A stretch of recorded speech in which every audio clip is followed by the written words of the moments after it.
As we continue with the afternoon session of the Mangaluru Design Summit 2026, we shift our focus from food systems and climate to another really important dimension of sustainability: the preservation of cultural knowledge and living heritage. Our next speaker works at the intersection of scholarship, language, and community knowledge. Dr. Vishwanath Badekana is a scholar, author, and community knowledge advocate, and the president of the Karavali Wikimedians user group in Mangalore. A former assistant professor of Kannada at St. Aloysius University, so he probably feels right at home here. He has authored over 25 books on folklore and language studies and has played a key role in expanding open digital resources for Tulu and Kannada through Wikimedia platforms. Today, he will speak about how community-led documentation can help honor and preserve the living heritage of Tulunad. And he will do that in Kannada. So please join me in welcoming Dr. Vishwanath Badekana to the stage.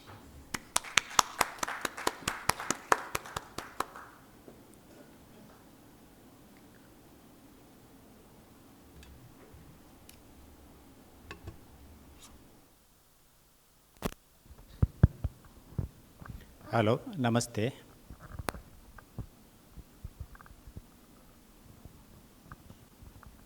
ಕರಾವಳಿ Wikimedian user group ಎನ್ನುವಂತಹದ್ದು ಮಂಗಳೂರಿನ ಒಂದು Wikimedians ಎಫಿಲಿಯೇಟೆಡ್ user group ಇದು.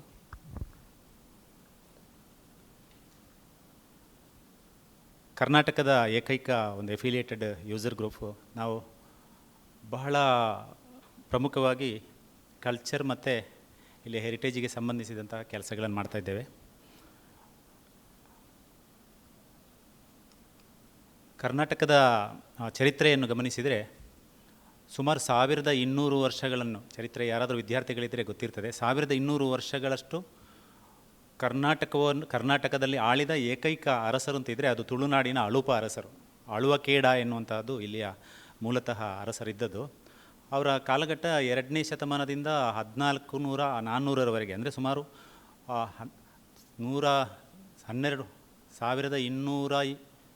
1200 ವರ್ಷಗಳಷ್ಟು ಆಳ್ವಿಕೆ ಮಾಡಿದವರು. ಬಹುಶಃ ಕರ್ನಾಟಕದಲ್ಲಿ ಇದು ಅತ್ಯಂತ ಹೆಚ್ಚು ಸಮಯ ಆಳಿದವರು. ಅಂತಹ ಒಂದು ತುಳುನಾಡಿನಲ್ಲಿ ಬಹುಶಃ ಭಾಷೆ ಯಾವುದಿತ್ತು ಅಂತ ನಾವು ನೆನಪು ಮಾಡಿಕೊಂಡ್ರೆ ಅದು ತುಳು, ಅದರ ಜೊತೆಗೇ ಹಳಗನ್ನಡ. ಭಾಳ ಹಿಂದೆ ಹಳಗನ್ನಡ ಎನ್ನುವಂಥದ್ದು ಬಳಕೆಯಲ್ಲಿದ್ದದ್ದು. ಇವಾಗ ನಾವು ಹಳಗನ್ನಡ, ನಡುಗನ್ನಡ, ಹೊಸಗನ್ನಡ ಈ ಥರದ ಕನ್ನಡ ಭಾಷೆಗಳನ್ನು ಬಳಕೆ ಮಾಡ್ತೇವೆ. ನಾನು ಸ್ವಲ್ಪ ಅದರ ಚರಿತ್ರೆ ಹಿನ್ನೆಲೆಯಲ್ಲಿ ನಿಮ್ಮ ಗಮನಕ್ಕೆ ತರ್ತಾ ಇದ್ದೇನೆ ಅಷ್ಟೇ. ಹಾಗಾಗಿ ಈ 1200 ವರ್ಷಗಳಲ್ಲಿ ಆಳ್ವಿಕೆ ಮಾಡಿದಂತಹ ಕರ್ನಾಟಕದ ತುಳುನಾಡಿನಲ್ಲಿ ಯಾಕೆ ತುಳು ಉಳಿಲಿಲ್ಲ ಎನ್ನುವಂಥ ಒಂದು ಪ್ರಶ್ನೆ ಬರ್ತದೆ. ನಾವು ಹೆರಿಟೇಜ್ ಅಂದಾಗ ಭಾಷೆಯು ಹೆರಿಟೇಜಲ್ಲಿ ಸೇರಿಕೊಂಡಿದೆ. ಇವತ್ತು ನಿಮ್ಗೆ ಗೊತ್ತಿದೆ, ಭಾರತದ ಬಹಳಷ್ಟು ಭಾಷೆಗಳು ನಮ್ಮ ಪ್ರದೇಶಕ್ಕೆ ಬಂದಾಗ ಇವುಗಳೆಲ್ಲವೂ ಸಹ ಎಂಡೇಂಜರ್ಡ್ ಲ್ಯಾಂಗ್ವೇಜ್ ಅಂತ ಗುರುತಿಸಿಕೊಂಡವುಗಳಿವೆ, ಗುರುತಿಸಿಕೊಳ್ಳದವುಗಳಿವೆ. ಉದಾಹರಣೆಗೆ ನಮ್ಮಲ್ಲಿ ಈಗ ತುಳು ಒಂದು ಎಂಡೇಂಜರ್ ಲ್ಯಾಂಗ್ವೇಜ್ ಅಂತ ಗುರುತಿಸಿಕೊಂಡಿದೆ, ಕೊರಗ ಎನ್ನುವುದು ಎಂಡೇಂಜರ್ ಲ್ಯಾಂಗ್ವೇಜ್ ಅಂತ ಗುರುತಿಸಿಕೊಂಡಿದೆ. ಈ ಭಾಷೆಯ ಒಳಗಡೆ ತುಂಬ ಕಲ್ಚರ್ಗಳು, ಅಂದರೆ ಸಂಸ್ಕೃತಿಗೆ ಸಂಬಂಧಿಸಿದ ತುಂಬ ವಿಷಯಗಳು ಇವೆ ಎನ್ನುವುದನ್ನು ನಾವು ಗಮನದಲ್ಲಿ ಇಟ್ಕೊಳ್ಬೇಕು. ಅದರ ಜೊತೆಗೆ ಈ ಆಳ್ವಿಕೆಯ ಜೊತೆಗೇ ಧಾರ್ಮಿಕವಾದ ವಿಚಾರಗಳು ಸಹ. ಯಾಕೆ ಅಂತ ಹೇಳಿದರೆ, ಈ ಮಂಗಳೂರನ್ನು ಗಮನಿಸಿದರೆ, ಮಂಗಳೂರು ನಮಗೆ ಬಹಳ ಮುಖ್ಯವಾಗಿ ಈ ಅಳುಪರು ಆಳುವ ಅವರ ರಾಜ್ಯದ ಕೇಂದ್ರ ಆಗಿದ್ದದ್ದು ಬಾರ್ಕೂರಲ್ಲಿ. ಇವತ್ತು ಬಾರ್ಕೂರು ಎನ್ನುವುದು ನಮಗೆ ತುಂಬ ದೂರ. ದಕ್ಷಿಣ ಕನ್ನಡ, ಅವಿಭಜಿತ ದಕ್ಷಿಣ ಕನ್ನಡದಲ್ಲಿ ಉಡುಪಿಯಲ್ಲಿ ಆಗ ಇದ್ದಿರೋದು. ಆದರೆ ಈಗ ಅದು ನಮ್ಮ ಜಿಲ್ಲೆಯಿಂದ ಹೊರಗೋಗಿದೆ. ಮತ್ತು ಧಾರ್ಮಿಕ ವಿಚಾರಗಳಿಗೆ ಬಂದಾಗ ಶೈವ ಮತ್ತು ಜೈನ, ಬೌದ್ಧ ಈ 3 ಧರ್ಮಗಳು ಸಹ ನಮ್ಮ ಈ ಪ್ರದೇಶದಲ್ಲಿ ಇತ್ತು ಎನ್ನುವುದನ್ನು ನೆನಪು ಮಾಡಿಕೊಳ್ಬೇಕು. ಹಾಗಾಗಿ ನಾವು ಹಿಂದೂ ಧರ್ಮದ ಒಳಗಡೆ ಗುರುತಿಸಿಕೊಳ್ಳುವಂತಹ ಬಹಳಷ್ಟು ಧಾರ್ಮಿಕ ವಿಚಾರಗಳು ಬಂದಾಗ ಇವತ್ತಿಗೂ ಸಹ ಮಂಗಳೂರಲ್ಲಿ ಬಂದಾಗ ಸಾಂಸ್ಕೃತಿಕವಾದ ವಿಚಾರಗಳು ಬಂದಾಗ ಅದು ಹಿಂದೂಗಳಲ್ಲಿ ಬರುವ ಅಥವಾ ಕ್ರೈಸ್ತರಲ್ಲಿ ಬರುವ ಅಥವಾ ಇಸ್ಲಾಮಲ್ಲಿ ಬರುವ ಆಚರಣೆಗಳು ತುಂಬ ಭಿನ್ನವಾಗಿವೆ. ಆದರೆ ಕೆಲವು ವಿಚಾರಗಳು ಸಮಾನವಾಗಿ ಗುರುತಿಸಿಕೊಳ್ಳೋದನ್ನು ನಾವು ಕಾಣ್ಬೋದು. ಇಲ್ಲಿಯ ದೇವಾಲಯ ಬಹಳ ಪ್ರಾಚೀನವಾದ ದೇವಾಲಯ.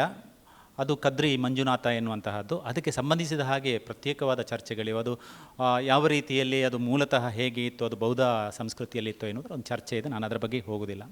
ಇನ್ನು 13ನೇ ಶತಮಾನದ ಕಾಲಘಟ್ಟದಲ್ಲಿ ಮಧ್ವಾಚಾರ್ಯರು ಉಡುಪಿ ಪ್ರದೇಶಕ್ಕೆ ಬಂದಿರೋದು. ಇಲ್ಲಿಯೂ ಸಹ ಬಹಳಷ್ಟು ಬದಲಾವಣೆಗಳನ್ನು ಆ ಕಾಲಘಟ್ಟದಲ್ಲಿ ಮಾಡಿದ್ದನ್ನು ನಾವು ನೆನಪು ಮಾಡಿಕೊಳ್ಬೋದು. ಇದು ಯಾಕೆ ಹೇಳ್ತಾ ಇದ್ದೇನೆ ಅನ್ನೋದು ಮುಂದೆ ನಮಗೆ ಚರ್ಚೆ ಮಾಡುವ ವಿಷಯ.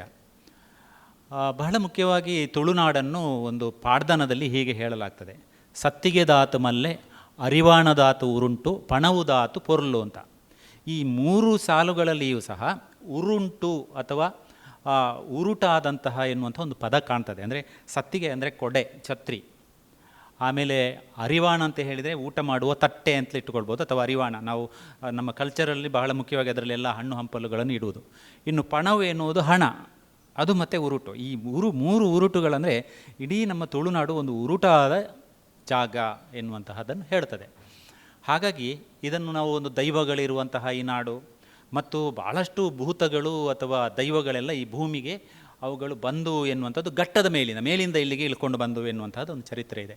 ಹಾಗಾಗಿ ತುಳುನಾಡು ಒಂದು ಸಾಂಸ್ಕೃತಿಕವಾದ ಮತ್ತು ಸುಂದರವಾದ ನಾಡು, ಚಂದದ ನಾಡು ಇದು. ಇಲ್ಲಿ ಇರುವ ಜನರು ಸಹ ತುಂಬ ಒಳ್ಳೆಯವರು.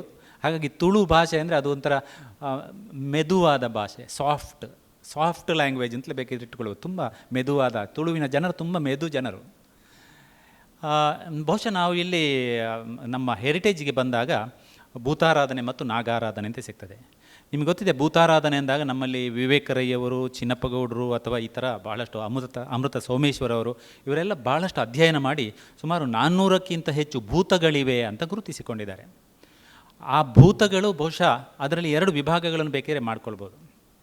ಒಂದು ಹೆಣ್ಣು ಪರಿವರ್ತನೆಯಾದದ್ದು. ಇಲ್ಲಿ ಭೂತಗಳಂದರೆ ಮನುಷ್ಯನೇ ಸಹಜವಾಗಿ ಅದು ಪರಿವರ್ತನೆಯಾಗಿ ಅವರು ದೈವಿಕ ರೂಪದಲ್ಲಿ ಕಾಣಿಸಿಕೊಳ್ತಾರೆ ಎನ್ನುವಂಥದ್ದು. ಸಿರಿ ಆರಾಧನೆ, ಆಮೇಲೆ ಕಲ್ಲುರ್ಟಿ ಆರಾಧನೆ ಬಹಳ ಪ್ರಮುಖವಾದ ಸ್ತ್ರೀ ಆರಾಧನೆಗಳು, ಮತ್ತು ಪುರುಷ ಆರಾಧನೆಗಳಲ್ಲಿ ಭಾಳಷ್ಟು ಸಿಗ್ತವೆ. ಉದಾಹರಣೆಗೆ ನಿಮಗೆ ನಮ್ಮಲ್ಲಿ ಬರುವಂತಹ ಕೋಟಿ ಚೆನ್ನಯ್ಯರ ಆರಾಧನೆಗಳು, ಅಥವಾ ಇನ್ನು ಪ್ರಾಣಿ ದೈವಗಳಾಗಿ ಗುರುತಿಸಿಕೊಳ್ಳುವಂತಹ ಪಂಜುರ್ಲಿ ಅಥವಾ ಮೈಸಂದಾಯ, ಇವುಗಳೆಲ್ಲ ಈ ಥರ ಬಹಳಷ್ಟು ಆಚರಣೆಗಳು ನಾವಿಲ್ಲಿ ಗಮನಿಸಿಕೊಳ್ಳಿ. ಇವುಗಳೆಲ್ಲ ಪ್ರತ್ಯೇಕವಾಗಿ ಇವೆ. ಬಹುಶಃ ಅದರ ಹಿನ್ನೆಲೆಯಲ್ಲಿ ನಾವು ಇವತ್ತು ಅಧ್ಯಯನ ಮಾಡ್ಕೊಂಡು, ನಾನು ಅದೇ ಒಂದು ಟಾಪಿಕನ್ನು ಇಟ್ಕೊಂಡು 1 ಗಂಟೆ ಮಾತಾಡ್ಬೋದು. ಇನ್ನು ನಾಗಾರಾಧನೆ ಎನ್ನುವಾಗ ನಮಗೆ ಈ ನಾಗಮಂಡಲಗಳು ಮತ್ತು ಡಕ್ಕೆ ಬಲಿ ಎನ್ನುವಂತಹದ್ದು ಜನಪದ ಪ್ಯೂರ್ಲಿ ಫೋಕ್ ಆಗಿ ನಾವು ಗುರುತಿಸಿಕೊಳ್ಳುವಂಥದ್ದಿದೆ. ಮಂಗಳೂರಿನಲ್ಲಿ ಮತ್ತು ಉಡುಪಿ ಪ್ರದೇಶಗಳಲ್ಲಿ ಹೆಚ್ಚು ಇವೆ. ನೀವು ಆ ಥರದ ಅಧ್ಯಯನಗಳು ಬೇಕಷ್ಟು ಆಗಿವೆ. ಬಹುಶಃ ಆ ಹಿನ್ನೆಲೆಯಲ್ಲಿ 2 ಚಿತ್ರಗಳನ್ನು ಸಹ ಗಮನಿಸಿಕೊಳ್ಳುವುದು. ಒಂದು ನಾಗಾರಾಧನೆ, ಇವತ್ತು ಬಹಳ ಪವಿತ್ರವಾಗಿ ನಾಗನನ್ನು ಆಚರಣೆ ಮಾಡಲಾಗ್ತದೆ. ದಕ್ಷಿಣ ಕನ್ನಡದಲ್ಲಿ ನಾಗನನ್ನು ಅಂದರೆ ಯಾರಾದರೂ ಒಂದು ಮನೆ ಕಟ್ಟುವುದಿದ್ರೂ ಆಗಿರ್ಬೋದು, ಅಥವಾ ಒಂದು ಮದುವೆ ಆಗೋದಾಗಿರ್ಬೋದು, ಅದಕ್ಕೆಲ್ಲ ಆಚರಣೆ ಮಾಡೋದಿದ್ದರೆ ಅದು ಮುಂದೆ ಹೋಗೋದಕ್ಕೆ ಆಗೋದಿಲ್ಲ. ಅಥವಾ ಮದುವೆ ಆದ ಮೇಲೆ ಆದರೂ ಮಾಡಲೇಬೇಕು, ಮನೆ ಕಟ್ಟಿಯಾದರೂ ಒಂದು ಭೂತಕೋಲ ಕೊಡಲೇಬೇಕು. ಈ ಥರದೊಂದು ಕ್ರಮಗಳಿವೆ. ಇನ್ನು ನಮ್ಮ ಆಚರಣೆಗಳು, ವಾರ್ಷಿಕ ಆಚರಣೆಗಳು ಬಂದಾಗ ಕೆಡ್ಡಸ, ಆಮೇಲೆ ಬಿಸು, ಆಟಿ, ಇವು 3 ಒಂದು ಸಾಂದರ್ಭಿಕವಾಗಿ ಬರುವಂಥದ್ದು. ಕೆಡ್ಡಸ ಅಂದರೆ ಮೊನ್ನೆ ಜನವರಿಯಲ್ಲಿ ಮುಗಿದೋಯ್ತು. ಆಮೇಲೆ ಬಿಸು ಅಂದರೆ ಇನ್ನು ಹೊಸ ವರ್ಷಗಳು ಬರಬೇಕು, ಅಂದರೆ ಪಗ್ಗು ತಿಂಗಳು ಆರಂಭದ ಸಂದರ್ಭ. ಆಮೇಲೆ ಆಟಿ ಅಂದರೆ ಆಟಿ ತಿಂಗಳೇ. ಈ 3 ಆಚರಣೆಗಳು ಬಹಳ ಮುಖ್ಯವಾಗಿ, ಅಂದರೆ ಒಂದು ಭೂಮಿ ಆಚರಣೆ ಕೆಡ್ಡಸ ಎನ್ನುವಂತಹದ್ದು. ಭೂಮಿ ತಾಯಿಯನ್ನು, ಅಂದರೆ ಭೂಮಿಯನ್ನು ಸ್ತ್ರೀ ಅಂತ ಹೇಳಿಕೊಳ್ಳೋದು. ಆ ಸ್ತ್ರೀಯ ಹಿನ್ನೆಲೆ ಭೂಮಿಗೆ ಎಣ್ಣೆ ಬಿಡುವುದು, ಈ ಥರದ ಒಂದು ಕ್ರಮ ಇದೆ. ಬಹುಶಃ ಬೇಕಾದಷ್ಟು ಆಚರಣೆಗಳಿವೆ. ಅಲ್ಲಿ ಆ ಕಡೆಯಲ್ಲಿ 2 ಚಿತ್ರಗಳಿವೆ ನೋಡಿ, ಈಚೆ ಇಲ್ಲಿ ಕಾಣ್ತದೆ.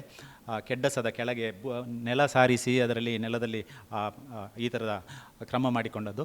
ಆಮೇಲೆ ಬಿಸು ಅಂದಾಗ ಬಿಸು ಸಂಕ್ರಮಣ ಅಥವಾ ಬಿಸು, ಅಲ್ಲಿ ವಿಷುವನ್ನು ಕನ್ನಡಿ ಇಡುವುದು, ಅದಕ್ಕೆ ದೀಪ ಇಟ್ಟು ಅಲ್ಲಿ ಬೇಕಾದಷ್ಟು ತರಕಾರಿ ಈ ಥರದಲ್ಲಿ ಇಡುವಂಥದ್ದು, ಬಿಸು ಕಣಿ ಇಡುವುದು, ಈ ಥರದಲ್ಲಿದೆ. ಇದು ಸಹ ಭೂಮಿ ಪೂಜೆಯ ಒಂದು ಸಂದರ್ಭ. ಮತ್ತು ಭೂಮಿಗೆ ಬಿತ್ತು ಹಾಕುವ, ಅಂದರೆ ನಮ್ಮಲ್ಲಿ ಕೈ ಬಿತ್ತು ಹಾಕುವುದು ಅಂತಿದೆ. ಈ ಭೂಮಿಗೆ ಬಿತ್ತು ಹಾಕುವ ಕ್ರಮವನ್ನು ಈ ಬಿಸು ಆಚರಣೆಯಲ್ಲಿ ಮಾಡ್ತಾರೆ. ಆಮೇಲೆ ಆಟಿ ತಿಂಗಳೆನ್ನುವಂತಹದ್ದು ಬಹಳ ಕೆಟ್ಟದಾದ ಅಥವಾ ತುಂಬ ಕಷ್ಟದ ತಿಂಗಳು ಅಂತ ಒಂದು ಕಾಲದಲ್ಲಿತ್ತು. ಅದಕ್ಕಾಗಿ ಆಟಿಯಲ್ಲಿ ಆಹಾರಗಳನ್ನು ತುಂಬ ನಿಷೇಧ ಮಾಡ್ತಿದ್ರು, ಅಥವಾ ಒಂದು ಬಹಳ ಜಾಗ್ರತೆ ಆಹಾರವನ್ನು ಮಾಡ್ತಿದ್ರು. ಅದರಲ್ಲಿ ಆಟಿ ಕಷಾಯ ಕುಡಿಯುವುದು ಅಥವಾ ಆಟಿಯ ಆಹಾರಗಳ ಒಂದು ವೈವಿಧ್ಯತೆಯನ್ನು ನಾವು ಗಮನಿಸಿಕೊಳ್ಬೋದು. ಇನ್ನು ಈ ಕಾವೇರಿ ಸಂಕ್ರಮಣ, ಮಾರ್ನೇಮಿ ಅಥವಾ ದೀಪಾವಳಿ ಇವೆಲ್ಲವೂ ಸಹ ನಮ್ಮಲ್ಲಿ ಈ ಸಂಕ್ರಮಣಗಳು ಅಥವಾ ಅಮಾವಾಸ್ಯೆಗಳು ಬಹಳ ವಿಶೇಷ ಆಚರಣೆಗಳು ಕೆಲವಿರ್ತವೆ. ಅದರಲ್ಲಿ ಸಂಕ್ರಮಣದಲ್ಲಿ ಕಾವೇರಿ ಸಂಕ್ರಮಣ ಎನ್ನುವಂತಹದ್ದು ವಿಶೇಷವಾಗಿ, ಇದು ಬಹುಶಃ ಸುಳ್ಯ ತಾಲೂಕು. ಈ ಕಾವೇರಿ ಸಂಕ್ರಮಣ ಎನ್ನುವುದು ಸುಳ್ಯ ಮತ್ತು ಕಡಬ 2 ತಾಲೂಕುಗಳಲ್ಲಿ ಹೆಚ್ಚು ಕಾಣಿಸ್ತದೆ. ಅದು ಮಡಿಕೇರಿಯ ಇನ್ಫ್ಲುಯೆನ್ಸಿಂದ ಬಂದಿರ್ಬೋದು. ಸ್ವಲ್ಪ ಈ ಕಡೆಗೆ ಬಂದಾಗ ಈ ಕಾವೇರಿ ಸಂಕ್ರಮಣ ಸಿಗುವುದಿಲ್ಲ. ಆದರೆ ಹೊಸ ಭತ್ತದ ತಳಿಯನ್ನು ನಾವು ತಯಾರಿ ಮಾಡಿಕೊಳ್ಳುವಾಗ ಅದನ್ನು ತಯಾರಿ ಆದ ಮೇಲೆ, ಅಂದರೆ ನಾವು ಏನೇನು ಬೇಸಾಯ ಅಂತ ಹೇಳ್ತೇವೆ, ಬೇಸಾಯ ಆದ ಮೇಲೆ ಮುಡಿ ಕಟ್ಟಿ ಅದನ್ನು ಅಟ್ಟಕ್ಕೆ ಹಾಕುವ ಸಮಯ, ಅದು ಕಾವೇರಿ ಸಂಕ್ರಮಣದಲ್ಲಿ ಹಾಕುವುದು ಎನ್ನುವಂಥ ಒಂದು ಕ್ರಮ. ಅಂತಹ ತುಂಬ ಕ್ರಮಗಳನ್ನು ಮಾಡೋದ್ರಲ್ಲಿ ಅದು ಒಂದು. ಆಮೇಲೆ ಮಾರ್ನೇಮಿ ಅನ್ನೋದು ನಮ್ಗೆ ಗೊತ್ತಿದೆ, ಮಹಾನವಮಿ ಎನ್ನುವಂಥದ್ದು. ಅದು ಪ್ರತಿ ವರ್ಷ ಈ ಮಾರ್ನೇಮಿ ವೇಷಗಳನ್ನು ಹಾಕಿ ಊರಲ್ಲಿ ಬರೋದು ಬಹಳಷ್ಟು ಜನಕ್ಕೆ ಅಷ್ಟೇ ಗೊತ್ತಿರೋದು. ಆದರೆ ಅದರ ಮುಂದುವರಿದ ಭಾಗ ಏನು ಅಂತ ಹೇಳಿದರೆ, ಆ ಮಾರ್ನೇಮಿ ಎನ್ನುವುದು ವಿಶೇಷವಾಗಿ ಈ ಹಿರಿಯರು ಸತ್ತವರಿಗೆ ಒಂದು ತರ್ಪಣ ಕೊಡುವ ಒಂದು ತಿಂಗಳು ಅಂತ ಇದೆ ಹಿರಿಯರಿಗೆ. ಹಾಗಾಗಿ ಅದು ಜನಪದಲ್ಲಿ ಈಗಲೂ ಅದು ಬಳಕೆಯಲ್ಲಿದೆ. ಇನ್ನು ದೀಪಾವಳಿ ಎನ್ನುವುದು ಒಂದು ಇಡೀ ಪ್ರಪಂಚದ ಹಬ್ಬ ಅದು. ಆದರೆ ನಮ್ಮಲ್ಲಿ ದೀಪಾವಳಿಗೂ ಸಹ ವಿಶೇಷ ಇದೆ. ಯಾಕೆಂದರೆ ಸತ್ತವರಿಗೆ ಅವಲಕ್ಕಿ ಹಾಕುವುದು ಅಥವಾ ಸತ್ತವರನ್ನು ವಿಶೇಷವಾಗಿ ಪೂಜೆ ಮಾಡೋದು ಕೊನೆಯ ಹಬ್ಬ ಇದು, ಪೂಜೆ ಅದು. ಅಥವಾ ಹಿರಿಯರಿಗೆ ನಾವು ಅಂದರೆ ಬ್ರಾಹ್ಮಣರಲ್ಲಿ ವರ್ಷಕ್ಕೊಮ್ಮೆ ಶ್ರಾದ್ದ ಮಾಡೋದೆಲ್ಲ ಇರ್ತದೆ. ಆದರೆ ಬ್ರಾಹ್ಮಣೇತರರಲ್ಲಿ ಅವರಲ್ಲಿ ಈ ಥರದ ದೀಪಾವಳಿ ಹಬ್ಬ ಮಾಡುವಾಗ ದೀಪಾವಳಿಯ ಒಂದು ಅಗೆಲು ಹಾಕುವುದು ಎನ್ನುವಂಥ ಒಂದು ಕ್ರಮ ಇದೆ. ಇನ್ನು ಜೀವನ ಆವರ್ತನಗಳು ಮತ್ತು ವಾರ್ಷಿಕ ಆವರ್ತನಗಳು. ಜೀವನ ಆವರ್ತನ ಅಂದರೆ ಲೈಫ್ ಸೈಕಲಲ್ಲಿ ಬರುವಂಥದ್ದು, ವಾರ್ಷಿಕ ಆವರ್ತನ ಒಂದು ಇಯರ್ ಸೈಕಲಲ್ಲಿ ಬರೋದು. ಈ ಎರಡು ವಿಚಾರಗಳು ಸಹ ವಿಚಿತ್ರವಾದದ್ದು. ಯಾಕೆಂತ ಹೇಳಿದರೆ ಅದನ್ನು ನಾವು ಅಧ್ಯಯನ ಮಾಡಲಿಕ್ಕೆ ಹೋದರೆ ಅದೇ ಒಂದು ದೊಡ್ಡ ಅಧ್ಯಯನ. ಈ ಜೀವನ ಆವರ್ತನ ಹೇಗೆ ಬರ್ತದೆ, ಹುಟ್ಟಿನಿಂದ ಸಾವಿನವರೆಗೆ ಬರುವಂತಹ ಎಲ್ಲ ಆಚರಣೆಗಳು. ಅಂದರೆ ಹುಟ್ಟಿನಿಂದ ನಾವಲ್ಲಿ ಕೆಲವು ಗುರುತಿಸಿಕೊಳ್ಬೋದು. ಅಂದರೆ ನಾಮಕರಣ ಮಾಡೋದು, ಕ್ಷೌರ ಮಾಡೋದು, ಈ ಕೂದಲು ತೆಗೆಯುವುದಕ್ಕೂ ಒಂದು ಹಬ್ಬ ಇದಿದೆ, ಕ್ರಮ ಇದೆ, ಆಚರಣೆ ಇದೆ. ಆಮೇಲೆ ಕಿವಿ ಚುಚ್ಚುವುದು, ಆಮೇಲೆ ಹುಡುಗಿ ದೊಡ್ಡವಳಾಗಿದ್ದಲ್ಲ ಅಂದರೆ ಮದ್ಮೆ ಮಾಡೋದು, ಆಮೇಲೆ ನಿಶ್ಚಯ ಮಾಡೋದು, ತಾಂಬೂಲ ಮಾಡೋದು, ಮದರಂಗಿ ಇಡುವುದು, ಇವೆಲ್ಲವೂ ಸಹ ಬೇರೆ ಬೇರೆ ಒಂದು ಆಚರಣೆಯ ವಿಧಾನಗಳು. ಇದು ಮನುಷ್ಯನ ಹುಟ್ಟಿನಿಂದ ಸಾವಿನವರೆಗೆ. ಇನ್ನು ಸಾವು ಎನ್ನುವುದು ಅತ್ಯಂತ ಹೆಚ್ಚು ಆಚರಣೆಗೆ ಒಳಗಾದದ್ದು. ಅಂದರೆ ಸತ್ತ ಮೇಲೆ ಏನಾಗ್ತಾರೆ ಎನ್ನುವುದು ಸತ್ತವರಿಗೆ ಗೊತ್ತಿಲ್ಲದಿದ್ದರೂ ಜೀವಂತ ಇರುವವರು ಅದನ್ನು ಬೇರೆ ಬೇರೆ ರೀತಿಯಿಂದ 11 ದಿನದ ಆಚರಣೆ, ನಮ್ಮಲ್ಲೆಲ್ಲ 3 ದಿನ, 3 ದಿನದ ನಂತರ 5, 5ರಿಂದ 7, 7ರಿಂದ 11, 11ರಿಂದ 16, 16ರಿಂದ 48 ಇಷ್ಟು ದಿನಗಳು ಸಾವನ್ನು ಅದನ್ನು ಆಚರಣೆ ಮಾಡ್ತಾರೆ. ಇನ್ನು ಕೃಷಿ ಮತ್ತು ಅದಕ್ಕೆ ಸಂಬಂಧಿಸಿದಂತಹ ಆಚರಣೆಗಳು, ಈ ವೃತ್ತಿ ಆಚರಣೆಗಳು ಅಥವಾ ಕೃಷಿ ಆಚರಣೆಗಳು, ಕೃಷಿ ಸಂಬಂಧಿ ಆಚರಣೆಗಳೇ ಇರುವುದು ನಮ್ಮಲ್ಲಿ. ಈ ದಕ್ಷಿಣ ಕನ್ನಡ ನಾವು ಈಗಾಗಲೇ ಕೆಡ್ಡಸದ ಬಗ್ಗೆ ಗಮನಿಸಿಕೊಂಡೆವು, ಅಥವಾ ಪೋಲಿಪಾಡ್ನೆ ಅಥವಾ ಕೈ ಬಿತ್ತಿ ಇಡುವುದು ಅಂತ. ಈ ಆಚರಣೆಗಳು ಬಹುಶಃ ಇವತ್ತು ನಾಶ ಆಗ್ತಾ ಇದೆ. ಇವತ್ತು ನಾನು ಬೆಳಗಿಂದಲೂ ನಾವು ಇವತ್ತು ಕಲ್ಚರ್ ಹೋಗ್ತಾ ಇದೆ ಅಂತ ಹೇಳ್ತೇವೆ. ನಮ್ಮಲ್ಲಿ ಕೃಷಿ ಹೋದದ್ದು ಯಾವಾಗಂದರೆ ಗದ್ದೆ ಬೇಸಾಯ ಬಂದ. ಗದ್ದೆ ಬೇಸಾಯ ಇಲ್ಲದರಿಂದಾಗಿ, ಅಂದರೆ ನಾವು ಇವತ್ತು ಭತ್ತ ಬೆಳೆಸುವುದನ್ನು ನಿಲ್ಲಿಸಿ ಅಡಿಕೆ ತೋಟ ಅಥವಾ ರಬ್ಬರ್ ತೋಟಗಳು ಬಂದಾಗ ಬಹುಶಃ ಇಡೀ ಮತ್ತು ನಮ್ಮ ಸಿಟಿಗೆ ಬಂದಾಗ ಎಲ್ಲ, ಅಂದರೆ ನೀವು ಗದ್ದೆಗಳನ್ನೆಲ್ಲ ಮುಚ್ಚಿ ಅಲ್ಲೆಲ್ಲ ಬಿಲ್ಡಿಂಗ್ಗಳು ಬಂದಾಗ ಜನರಿಗೆ ಮೂಲ ವೃತ್ತಿ ಎನ್ನುವುದು ಯಾವುದು ಮರ್ತೋಗಿದೆ. ಈಗ ಭತ್ತ ಎಲ್ಲಿ ಆಗ್ತದೆ ಅಂತ ಹೇಳಿದರೆ ಅದು ಮರದಲ್ಲಿ ಆಗ್ತದೆ ಅಥವಾ ಇನ್ಯಾವುದೋ ಮೆಷಿನಲ್ಲಿ ಆಗ್ತದೆ ಅಂತ ಹೇಳುವ ಕಾಲ ಆಗಿದೆ. ಬಹಳ ಮುಖ್ಯವಾಗಿ ಇದನ್ನು ಬೆಳೀತಾ ಇದ್ದರು. ನಮ್ಮಲ್ಲಿ ಕುಚಿಲಕ್ಕಿ ಅಂದರೆ ಯಾವುದು, ಬೆಳ್ತಿಗಕ್ಕಿ ಯಾವುದು ಅಂದರೆ ಗೊತ್ತಿಲ್ಲದೆ ಇರುವ ಜನ ಬಹಳಷ್ಟು ಜನ ಇರ್ತಾರೆ. ಅದು ಯಾವ ಭತ್ತದಿಂದ ಆಗ್ತದೆ, ಅದು ಹೇಗೆ ಆಗ್ತದೆ ಅಂತ ಈ ಥರದ ವಿಧಾನಗಳನ್ನು ಸಹ ನಮ್ಮ ಸಂಸ್ಕೃತಿಯಲ್ಲಿ, ತುಳುನಾಡಿನಲ್ಲಿ ಮಾಡ್ತಿದ್ರು. ಇನ್ನು ನಮ್ಮ ಬಹಳ ಮುಖ್ಯವಾದಂಥ ಒಂದು ರಿಚ್ ಕಲ್ಚರ್ ಅಥವಾ ಅದನ್ನು ಗಂಡು ಕಲೆ ಅಂತಲೇ ಹೇಳಿಕೊಳ್ತಾರೆ. ಆ ಥರದ ಒಂದು ಕಲೆ ಇರುವಂಥದ್ದು ಯಕ್ಷಗಾನ. ದಕ್ಷಿಣ ಕನ್ನಡಕ್ಕೆ ಬಂದರೆ ಅದು ಯಾವುದು, ತೆಂಕುತಿಟ್ಟು ಮತ್ತು ತುಳುತಿಟ್ಟು ಅಂತ ಎರಡು ಗುರುತಿಸಿಕೊಳ್ತದೆ. ನೀವು ಉಡುಪಿ ಕಡೆಗೆ ಹೋದರೆ ಅದನ್ನು ನಾವು ತೆಂಕುತಿಟ್ಟಿದ್ದಾಗೆ ಬಡಗುತಿಟ್ಟು ಅಂತ ಗುರುತಿಸಿಕೊಳ್ತೇವೆ. ಅಂದರೆ ಅವರಲ್ಲಿ ಕಿರೀಟದಲ್ಲಿ ಅಥವಾ ವೇಷಭೂಷಣದಲ್ಲಿ ಸ್ವಲ್ಪ ವ್ಯತ್ಯಾಸ. ಆದರೆ ಇದು ಎಷ್ಟು ವೈಭವ ಅಂತ ಹೇಳಿದರೆ ನೃತ್ಯ, ಸಂಗೀತ, ಸಂಭಾಷಣೆ, ಆಮೇಲೆ ವೇಷಭೂಷಣ ಮತ್ತು ನಾಟಕೀಯ ಅಭಿನಯಗಳು, ಇವುಗಳು ಬಹುಶಃ ಇವತ್ತು ಪ್ರಪಂಚದಾದ್ಯಂತ ಗುರುತಿಸಿಕೊಂಡಂತಹ ಒಂದು ವಿಶೇಷವಾದ ಕಲೆ.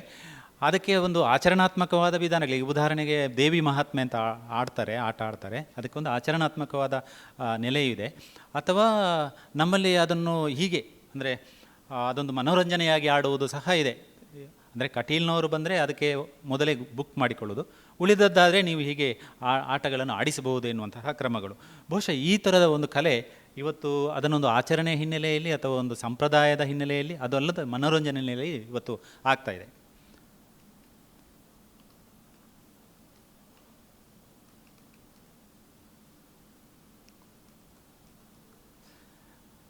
ನೆಕ್ಸ್ಟ್ ಕರಕುಶಲ ಮತ್ತು ಕೃಷಿ ಪರಿಕರಗಳು. ನಮ್ಮಲ್ಲಿ ಕೃಷಿ ಪರಿಕರಗಳಂತ ಭಾಳಷ್ಟು ಇದ್ದು, ಅಂದರೆ ನೊಗ, ನೇಗಿಲು,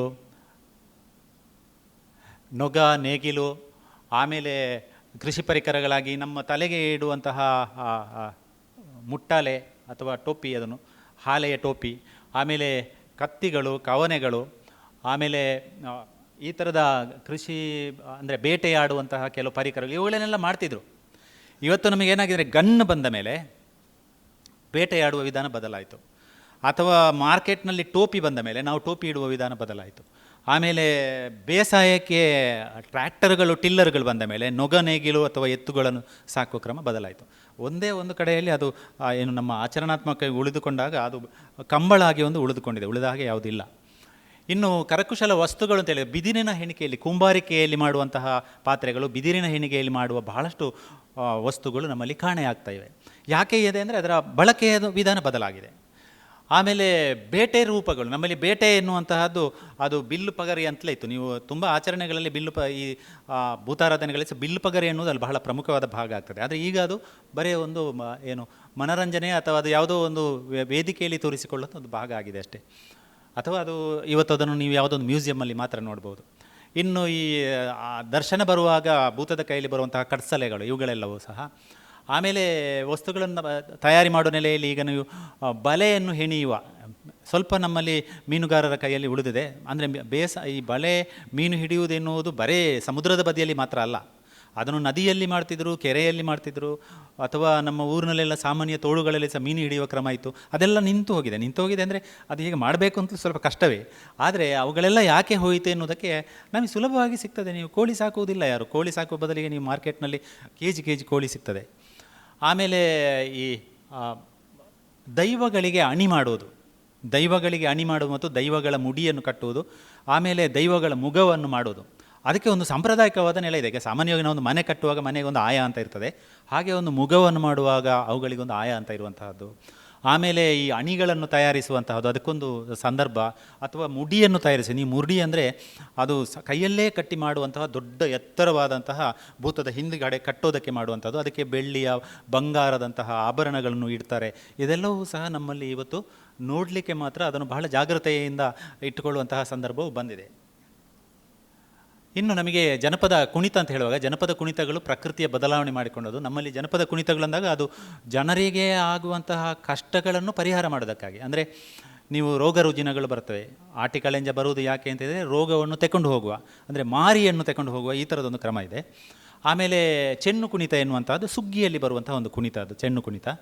ಪುರುಷ ಕಟ್ನೆ ಎನ್ನುವುದು ನೀವು ಬೆಳ್ತಂಗಡಿಯಲ್ಲಿ ಈಗಲೂ ಇದೆ, ಸಾಧಾರಣ ಒಂದು 25-30 ಕಡೆಯಲ್ಲಿ ಪುರುಷ ಕಟ್ನೆ ಎನ್ನುವಂಥದ್ದು ಅದು ಸುಗ್ಗಿ ತಿಂಗಳ ಒಂದು 3 ದಿನದ ಮೊದಲು ಅಥವಾ ಸುಗ್ಗಿ ನಂತರ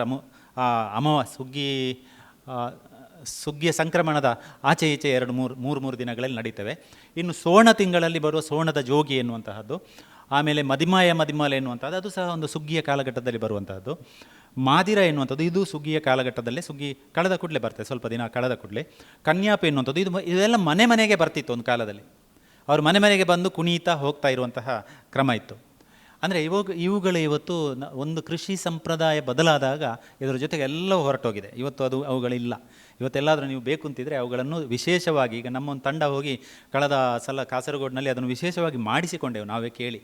ಈ ಆಟಿಕಳೆಂಜವನ್ನು ಸಹ ಬೆಳ್ತಂಗಡಿಯಲ್ಲಿ ಒಂದು ಆಟಿಕಳೆಂಜ ನಿಂತೇ ಹೋಗಿತ್ತು, ಒಂದು 15 ವರ್ಷ ಆಗಿತ್ತು. ನಾವು ಅವರನ್ನು ಕೇಳಿಕೊಂಡು ಮತ್ತೆ ಮಾಡಿಸಿ, ಗೊತ್ತಿಲ್ಲ ಈ ವರ್ಷ ಅವರು ಮತ್ತೆ ಆಡಿದ್ರ ಅಂತ. ಈ ಕ್ರೀಡೆಗಳಲ್ಲಿ ಕಂಬಳ, ಕೋಳಿ ಅಂಕ, ಲಗೋರಿ, ಕುಟ್ಟಿದೊಣ್ಣೆ, ಚೆನ್ನೆಮಣೆ ಈ ಥರದ ಕ್ರೀಡೆಗಳು, ಇವುಗಳು ಮತ್ತು ಕೃಷಿ ಸಂಬಂಧವಾಗಿ ಇದ್ದಿರೋದು. ಯಾಕಂದರೆ ಅವುಗಳಿಂದ ಸಮಯ ಇತ್ತು. ಕಂಬಳ ಎನ್ನುವುದು ಅದು ನಿಜವಾಗಿಯೂ ಸಹ ದೇವಾಲಯಗಳ ಎದುರುಗಡೆ ಅಥವಾ ದೈವಾಲಯಗಳ ಎದುರುಗಡೆ ಹೆಚ್ಚು ಆಗ್ತಿದ್ದದು. ಅಂದರೆ ದೇವರ ಕಂಬಳ ಅಂತಲೇ ಇತ್ತು. ಇಲ್ಲೇ ಕದ್ರಿ ಕಂಬಳ ಮುಚ್ಚಿ ಹೋಗಿದೆ, ಈಗ ಕದ್ರಿ ಕಂಬಳ ದೇವರ ಕಂಬಳ ಅಂತಲೇ ಇದ್ದದು. ಆಮೇಲೆ ಅದನ್ನು ಮನೋರಂಜನೆಯಾಗಿ ಮಾಡ್ತಿದ್ರು. ಈಗ ಕಂಬಳ ಎನ್ನುವುದು ಮನೋರಂಜನೆ, ಬೆಂಗಳೂರಲ್ಲಿ ತಗೊಂಡೋಗಿ ಕಂಬಳ ಮಾಡ್ತಾರೆ. ಆಮೇಲೆ ಕೋಳಿ ಅಂಕಗಳು, ಇವತ್ತು ಕೋಳಿ ಅಂಕ ಆಡಲಿಕ್ಕೆ ಬಿಡುವುದಿಲ್ಲ, ಅದನ್ನು ಪೊಲೀಸರು ಹಿಡ್ಕೊಂಡು ಬಂದವರನ್ನು ಜೈಲಿಗೆ ಹಾಕಿಬಿಡ್ತಾರೆ. ಆದರೆ ಒಂದು ಕಾಲದಲ್ಲಿ ಅದು ದೇವಸ್ಥಾನದ ಎದುರುಗಡೆ ಅಂದರೆ ಹಬ್ಬಗಳು ಅಥವಾ ಆಚರಣೆಗಳಾದ ಮೇಲೆ ಅವುಗಳನ್ನು ಆಡಬೇಕು ಅಂತ ಇತ್ತು. ಆಮೇಲೆ ಲಗೋರಿ, ಕುಟ್ಟಿದೊಣ್ಣೆ ಅಥವಾ ಚೆನ್ನೆಮಣೆ ಎನ್ನುವಂಥದ್ದು, ಈ ಚೆನ್ನೆಮಣೆ ಎನ್ನುವುದು ಒಂದು ಇಂಡೋರ್ ಗೇಮ್. ಅದು ಉಳಿದವುಗಳೆಲ್ಲ ಹೊರಗಡೆ ಇರುವಂಥ ಎಕ್ಸ್ಟರ್ನಲ್ ಔಟ್ಸೈಡ್ನಲ್ಲಿ ಆಡುವಂಥದ್ದು. ಈ ಇಂಡೋರ್ ಗೇಮ್ ಯಾಕೆ ಅಂದರೆ ಅದು ಮಳೆಗಾಲದಲ್ಲಿ ಆಗೋದು. ಈ ಚೆನ್ನೆಮನೆಯನ್ನು ಆಟಿ ತಿಂಗಳಲ್ಲಿ ಆಡ್ತಾರೆ, ಎಲ್ಲ ತಿಂಗಳಲ್ಲಿ ಆಡಲಿಕ್ಕಿಲ್ಲ. ಮತ್ತು ಆಟಿ ತಿಂಗಳಲ್ಲಿ ಆದ ಮೇಲೆ ಅದನ್ನು ಅಟ್ಟದಲ್ಲಿ ಹಾಕೋದು, ಮತ್ತು ಅದನ್ನು ತೆಗೆಯೋದು, ಮತ್ತೆ ಆಟಿ ತಿಂಗಳು ಬರಬೇಕು. ಇನ್ನು ವಾಸ್ತುಶಿಲ್ಪ ಅಂತ ಬಂದಾಗ ಅದೊಂದು ದೊಡ್ಡದಾದಂತಹ ವಿಚಾರಗಳು ನಮಗೆ ಸಿಗ್ತವೆ. ಅದರಲ್ಲಿ ಗುತ್ತಿನ ಮನೆಗಳು ಇವೆ, ದೇವಸ್ಥಾನಗಳಿವೆ, ದೈವಸ್ಥಾನಗಳಿವೆ, ನಾಗನ ಕಟ್ಟೆಗಳಿವೆ, ಎಲ್ಲ ವೈವಿಧ್ಯವಾದಂತಹದ್ದು. ನೀವು ಗುತ್ತಿನ ಮನೆ ಅಂದಾಗ ಇತ್ತೀಚೆಗೆ ಮೊನ್ನೆ ನಮ್ಮ ಪಂಪ್ವೆಲ್ ಹತ್ತಿರ ಒಂದು ಗುತ್ತಿನ ಮನೆ ಆಯಿತು.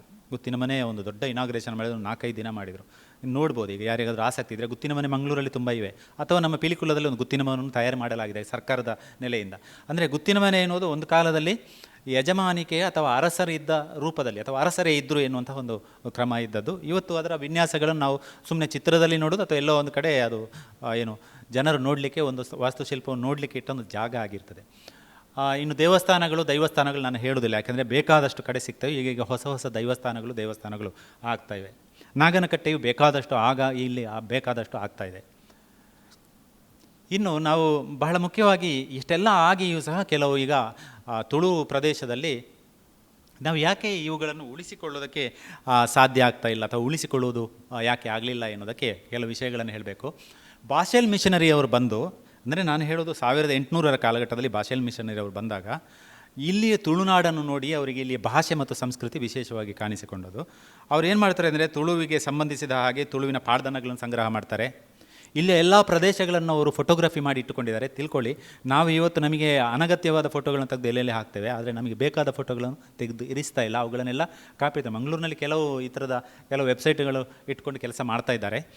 ಆಮೇಲೆ ಈ ಪಾಡ್ದಾನಗಳನ್ನು ಸಂಗ್ರಹ ಮಾಡಿದ ಆಗಸ್ಟ್ ಮೆನ್ನರ್ ಎನ್ನುವಾತ, ಅದು 1886ರಲ್ಲಿ ಬರ್ತದೆ. ಆಗಸ್ಟ್ ಮೆನ್ನರ್ನ ಪಾಡ್ದಾನಗಳು ಎನ್ನುವಂತಹ ಅಷ್ಟರವರೆಗೆ ಸಂಗ್ರಹ ಆಗಿರಲಿಲ್ಲ ಪಾಡ್ದಾನಗಳು, ತುಳುವಿನ ಪಾಡ್ದಾನಗಳು. ಆಮೇಲೆ ತುಳು ನಿಘಂಟು, ಅದು ಸಹ ಬಹಳ ಮುಖ್ಯವಾಗಿ Tulu English dictionary, Tulu Kannada dictionary, ಈ ಥರ ಎಲ್ಲ ಆದದ್ದು ಇಲ್ಲಿಯೇ ನಮ್ಮ ಮಂಗಳೂರಿನಲ್ಲೇ ಹತ್ತಿರದಲ್ಲಿದ್ದ ಬಾಸೆಲ್ ಮಿಷನರಲ್ಲಿ ಎನ್ನುವುದನ್ನು ನಾವು ನೆನಪು ಮಾಡಿಕೊಳ್ಬೇಕು.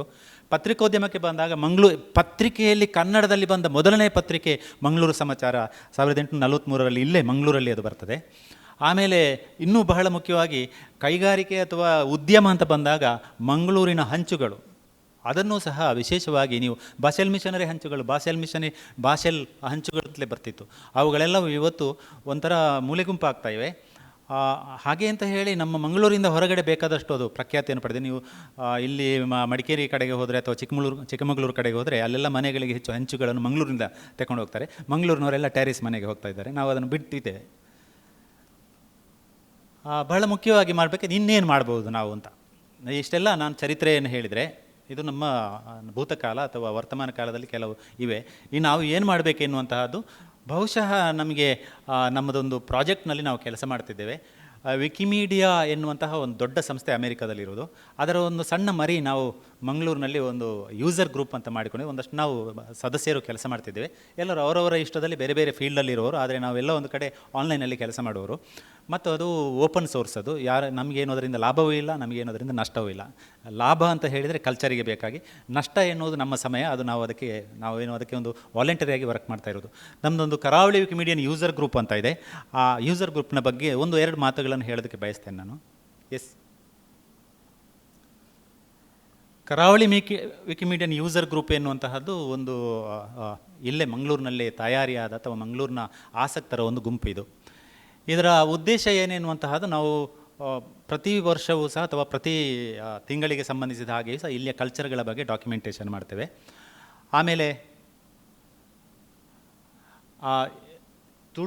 ತುಳು ಭಾಷೆಗೆ ಸಂಬಂಧಿಸಿದ ಹಾಗೆ 2016ಗೆ ತುಳು ವಿಕಿಪೀಡಿಯಾ ಲೈವ್ ಆಗ್ತದೆ. ಬಹುಶಃ ವಿಕಿಪೀಡಿಯಾ ಲೈವ್ ಆಗೋದರಲ್ಲಿ ನಾವು ಕೆಲವು ಜನ ಕೆಲಸ ಮಾಡಬೇಕಾಗ್ತದೆ. ಆಮೇಲೆ ಇತ್ತೀಚೆಗೆ ಅಂದರೆ 1 ವರ್ಷಕ್ಕೆ ಹಿಂದೆ 2024ರಲ್ಲಿ ತುಳು ವಿಕ್ಷನರಿ ಮತ್ತು ತುಳು ವಿಕಿ ಸೋರ್ಸ್ ಇವೆರಡು ಲೈವ್ ಆಗ್ತವೆ. ಈ ಎರಡು ವಿಕಿ ಸೋರ್ಸ್ ಮತ್ತು ವಿಕ್ಷನರಿ ಎನ್ನುವಂಥದ್ದು ಒಂದು ಡಿಕ್ಷನರಿ ಇದ್ದ ಹಾಗೆ. ಇವತ್ತು AI ಬಂದರೂ ಸಹ ವಿಕ್ಷನರಿಗಳ ಅಗತ್ಯ ಇದೆ ಅಥವಾ ವಿಕಿ ಡೇಟಾಗಳ ಅಗತ್ಯ ಇದೆ. ಆ ವಿಕಿ ಡಾಟಾಗಳು ನೀವು ಒಂದು ವಸ್ತುವಿನ ಬಗೆಗೆ ಅಥವಾ ಒಂದು ವ್ಯಕ್ತಿ ಬಗೆಗೆ ಎಂಟ್ರಿ ಮಾಡಿಟ್ರೆ ಅದನ್ನು ಪ್ರಪಂಚದಾದ್ಯಂತ ನೋಡ್ತಾರೆ. ವಿಕಿಪೀಡಿಯಾ ಯಾಕೆ ಬೇಕು ಅಂತ ಹೇಳಿದರೆ, ನಾವು ಇಲ್ಲಿಯ ಸಿರಿ ಬಗೆಗೆ ಒಂದು ಅಧ್ಯಯನ ಲೇಖನ ಬರೆದೆವು.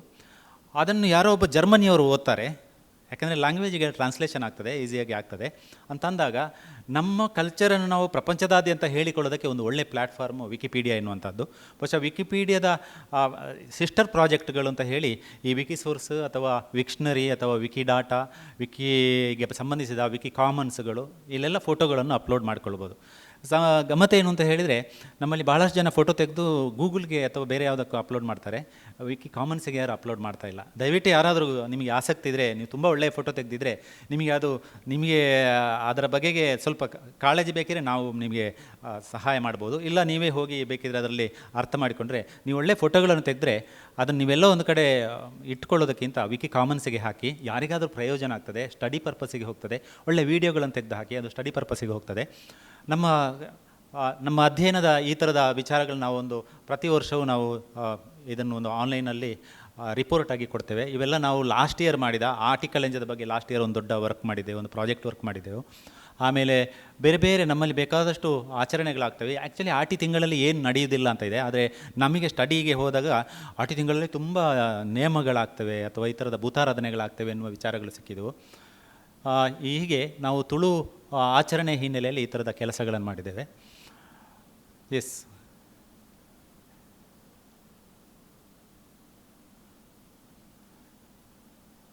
ನಾವು ಕೆಲವು ಕಾಲೇಜುಗಳನ್ನು MOU ಮಾಡಿಕೊಂಡು, ಯಾಕೆಂತ ಹೇಳಿದರೆ ಕಾಲೇಜುಗಳಲ್ಲಿ ಈಗ SDM ಕಾಲೇಜು ನಮಗೆ MOU ಆಗಿದೆ, ಆಮೇಲೆ ಆಳ್ವಾಸ್ ಕಾಲೇಜು MOU ಮಾಡಿಕೊಂಡಿದ್ದಾರೆ.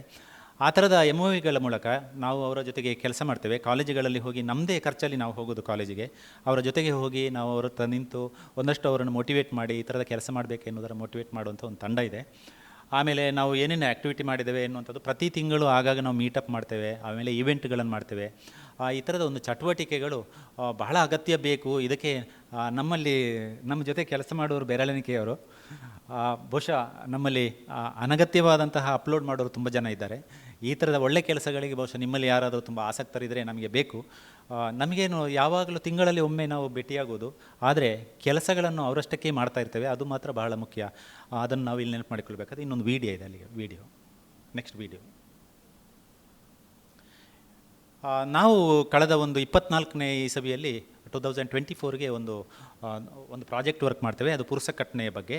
ಸುಮಾರು ಒಂದು 39 ನಿಮಿಷಗಳ ಒಂದು ವಿಡಿಯೋ, ಅದರಲ್ಲಿ ಒಂದು ಸಣ್ಣ ಸಣ್ಣ ತುಣುಕುಗಳನ್ನು ಮಾತ್ರ. ಸ್ಟಾರ್ಟಿಂಗ್.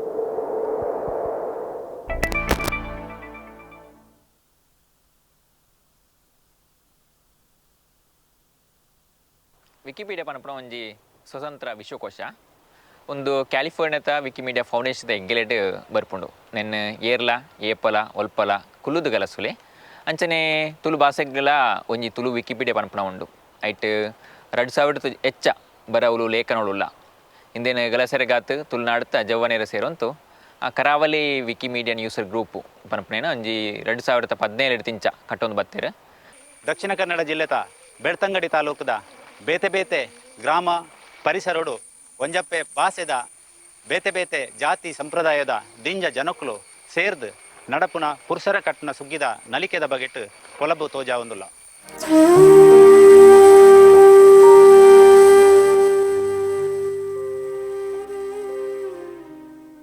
ಇಂದುವೆ ಗಡಾಯಿಕಲ್ಲು ಐತ ಪಿರಾವುಡು ತೋಜೊಂದುಲ್ಲಾಯಿನವೇ ಕುದುರೆ ಮುಖ ಪಡ್ಡ ಈ ಗಟ್ಟದ ಉದ್ದೊದ್ದ ಸಾಲಲಿಪ್ಪುನ ಈ ಜಾಗೆತ ತೀರ್ಥ ಪುಡೆದ ಮಲ್ಲಮಲ್ಲ ಗುಡ್ಡೆ ದಿಂಜಿಂಚಿ ಪರಿಪುನ ಸುದೆ ಪಚ್ಚೆ ಪಜಿರದ ಕಾಡು ಇಂದೆನ್ನ ನಡುಟು ಉಲ್ಲಾಯಿನವೇ ಕರ್ನಾಟಕ ರಾಜ್ಯದ ದಕ್ಷಿಣ ಕನ್ನಡ ಜಿಲ್ಲೆದ ಬೆಳ್ತಂಗಡಿ ತಾಲೂಕು.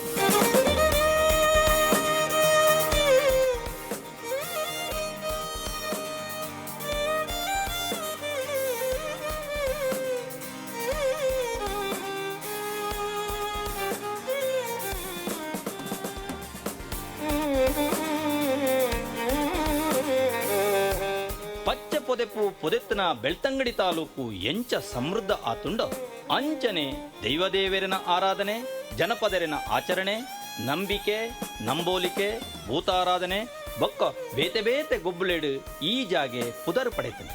ಈ ಪುದರದ ಪಿರವು ಕಡಲ ಭರಿತ ತುಳುನಾಡದ ಧರ್ಮ ಮುಲ್ಪದ ದೈವದೇವರಿನ ಪಿನ್ನೆಲೆಲ ಒಂಜಿ ಕಾರಣ ಒಂದು ಪನೊಲಿ. ಬೆಳ್ತಂಗಡಿ ತಾಲೂಕು ಪಡ್ಡಾಯಿ ಘಟ್ಟದ ಮುದೇಳ್ ಡಿಪ್ಪುನಂಚಿನ ಒಂಜಿ ತಾಲೂಕು. ಈ ಪರಿಸರ ಒಂಜಿ ರೀತಿಯ ಮಲೆನಾಡು ಪ್ರದೇಶ. ಕಾಡಿಡ್ದು ತಿರ್ತುಪುನ ನಮ್ಮ ಕೃಷಿ ಜಾಗ ಹಿಡಿದು ಅಂತ ಮಿತ್ತುಪುನ ಒಂಜಿ ವಿಶಿಷ್ಟವಾಯಿನ ಭೂಭಾಗ.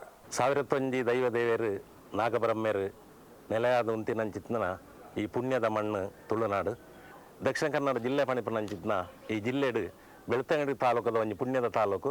ಕರಾವಳಿಗೂ ಬತ್ತಿನ ಧರ್ಮಲೆನು ಪಂತೊಲೆನ ಲೆಕ್ಕ ಉಂಡತ್ತ ಅವು ಬಾರಿ ಮಲ್ಲೆವು ಒಂಜಿ ಸರಳವಾದ ಪಾರುಂಡು ಇಡೀ ಭಾರತ ದೇಶದ ಧರ್ಮಲು ಪೂರ ಕರಾವಳಿಟುಳ್ಳು ಕರಾವಳಿತ ಒಂಜಿ 10 ಕಿಲೋಮೀಟರ್ ಒಂಜಿ ಕಾಸರಗೋಡು ಉಡ್ತು ಅಲ್ತು ಕಲ್ಯಾಣಪುರಗ ಮುಟ್ಟ ಎಲ್ಲ ಪ್ರವಾಸ ಮಂತಿಡ್ಡ ಇಡೀ ಭಾರತ ದೇಶದ ದೇವರನಕ್ಕಳು ಅಲ್ಲಿ ತಿಕ್ಕುವರು ಬೇತೆ ಕಡೆ ತಿಕ್ಕುಜವು ಅಂಚದೆ ಬೆಳ್ತಂಗಡಿ ತಾಲೂಕುದ ಸುಳ್ಯ ತಾಲೂಕುದ ಆಹಾರದ ಬಗ್ಗೆ ಪಾತರ್ನಾಗ ಅಥವಾ ಕುಣಿತದ ಬಗ್ಗೆ ಪಾತೇರ್ನಾಗ ಅಲ್ಪದ ಬದುಕು ಭಾಗ್ಯದ ಬಗ್ಗೆ ಪಾತೇರ್ನಾಗ ನಮ್ಮ ಅಲ್ಪದ ಭೂಭಾಗ ಅಂತ ಪನ್ಪತ್ತ ನೆಲ ಐದು ನಮ್ಮ ಗಮನಗೂ ತಿನ್ನೋಡಾಪುಂಡು ಅಲ್ಪತ್ನ ಜನಕೂಲ ವೃತ್ತಿ ವ್ಯವಸಾಯ ನಮ್ಮ ತೋಡಾಪುಂಡು ಇಂಚಿತ್ತಿ ಬೆಳ್ತಂಗಡಿಡು ದಿಂಜ ಸಂಗದಿನ ಉಡಲು ದೀಡೊಂದು ಇಪ್ಪು ನಂಚಿನ ಒಂಜಿ ನಲಿಕೆ ಪುರುಸೇರ್ನ ನಲಿಕೆ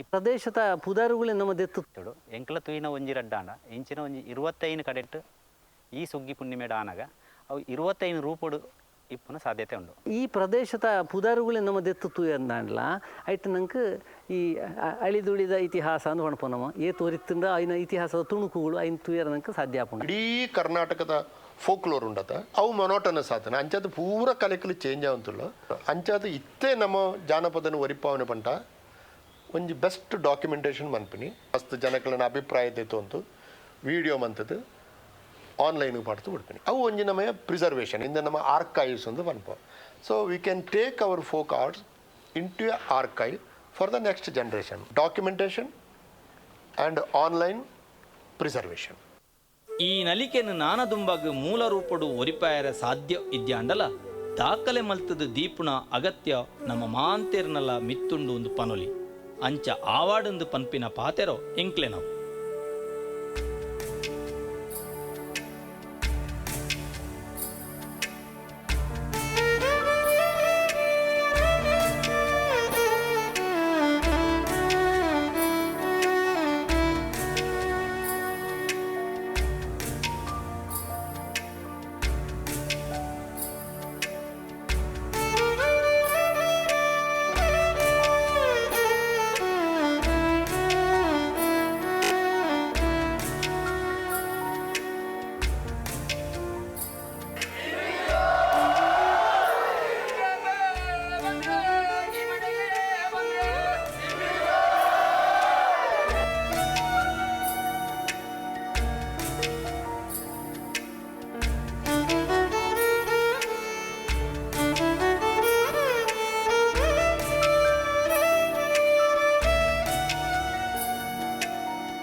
ಹೇಗೆ ಬಹುಶಃ ನೀವು ನೋಡಿದಂತಹ ಈ ಆಚರಣೆಯ ಒಂದು ವಿಭಾಗ ಬಹಳ ಮುಖ್ಯವಾದಂತಹ ಪುರುಸಕಟ್ನೆಯ ನೀವು ಹುಸೋತಾದರೆ ಸುಗ್ಗಿ ತಿಂಗಳಲ್ಲಿ ನೀವು ಹೋಗಿ ನೋಡಬೇಕು. ಯಾಕಂದರೆ ನಿಮಗೆ ಒಂದಾದರೂ ನೋಡಲಿಕ್ಕೆ ಸಿಕ್ಕಿದೆ. ಯಾಕಂದರೆ ಇದು ಪ್ರತಿ ಅಂದರೆ ಸುಮಾರು ಒಂದು 25 ಕಡೆಯಲ್ಲಿ ಆಗ್ತದೆ. ನಾವು ಒಂದು ಕಡೆ ಇದನ್ನು ಮಾತ್ರ ಇಲ್ಲಿ ಶೂಟಿಂಗ್ ಮಾಡಿರೋದು, ಸ್ವಲ್ಪ ಎಡೆಯಲ್ಲಿ ನೋಡ್ಕೊಂಡಿದ್ದೇವೆ. ನೋಡಿ ಸಂಸ್ಕೃತಿ ಯಾವಾಗಲೂ ಸಹ ಸ್ಥಿರವಾಗಿ ಇರ್ತದೆ, ಆದರೆ ನಾವು ಅದನ್ನು ಉಳಿಸಿದರೆ ಮಾತ್ರ, ಇಲ್ಲದ್ರೆ ಅದು ಚಲನಶೀಲವಾಗಿ ಬೆಳೀತದೆ. ಭಾಷೆ ನಾವು ಅದನ್ನು ಬೆಳೆಸಬೇಕೇ ಭಾಷೆಯನ್ನು ಮಾತಾಡಬೇಕು. ನಾವು ಇವತ್ತು ಹೆರಿಟೇಜ್ ಅಂತ ಹೇಳ್ಕೊಳ್ತೇವೆ. ನಮಗೆ ಒಂದೇ ಭಾಷೆಯಲ್ಲಿ ಅಲ್ಲ, ನಮ್ಮ ಸುತ್ತಮುತ್ತಿನ ಎಲ್ಲ ಭಾಷೆಗಳಲ್ಲಿಯೂ ಸಹ, ಅದು ತುಳು ಆಗಲಿ, ಕೊಂಕಣಿ ಆಗಲಿ, ಅಥವಾ ನಮ್ಮ ಮಂಗಳೂರಿನಲ್ಲಿರುವ ಬ್ಯಾರಿ ಆಗಲಿ, ಅಥವಾ ನಾವು ಮಾತಾಡುವ ಕನ್ನಡ ಆಗಲಿ, ಅಥವಾ ಇಂಗ್ಲೀಷ್ ಆಗಲಿ, ಇವುಗಳನ್ನು ನಾವು ಹೆಚ್ಚು ಬಳಕೆ ಮಾಡಿದಾಗ ನಮ್ಮ ಪರಿಸರದ ಒಂದು ಹೆರಿಟೇಜನ್ನು ನಾವು ಉಳಿಸಿಕೊಳ್ಳೋದಕ್ಕೆ ಸಾಧ್ಯ ಆಗ್ತದೆ ಅಂತ ಹೇಳಿ, ಅವಕಾಶಕ್ಕಾಗಿ ಮಂಗಳೂರು ಡಿಸೈನ್ ಸಮಿತ್ನವರಿಗೆ ವಂದನೆಗಳು ಹೇಳ್ತಾ ನಮಸ್ಕಾರಗಳು.